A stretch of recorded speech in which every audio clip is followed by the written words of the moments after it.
አቡነ ገብረ መንፈስ ቅዱስ እንዲያውም በረከታቸው ለሁላችን ትድረስ። በዚህ በጣም ይታወቃሉ። ገድላቸው ላይ አንድ ታሪክ አለ። አንድ በጣም ምግባረ ብልሹ የነበረ መንኩሴ ነበር። በጣም ምግባረ ብልሹ ቢሰሩት የማይለወጥ ማለት ነው።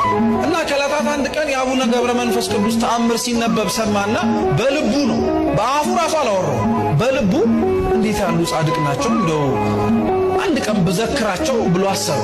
መንገድ ላይ ሲሄድ ሽፍቶች አገኙትና ቀጥቅጠው ገደሉት። እዛው ነፍሱን መላእክተ ጽልመት ይዘውት ከእግዚአብሔር ፊት ፍርድን እንድትቀበል ሲሄዱ አቡነ ገብረ መንፈስ ቅዱስ መጡና ቆሙ።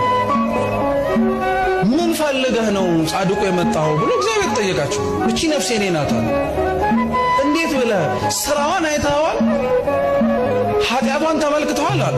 አዎ ኃጢአቷን አይቻለሁ፣ የምትመለከተውን ነገር በሙሉ አይቻለሁ።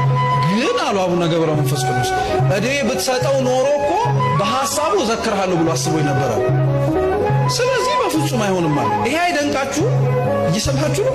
አቡነ ገብረ መንፈስ ቅዱስ ምን ብለው እንደቀጠሉ ታውቃላችሁ? አይ ይሄ ምህረት አይገባውም ሲል እንግዲያውስ እሱ ካልገባበት ገነት ይልቅ እኔ እሱ ጋር አብሬ ሲኦል ወርዳለሁ።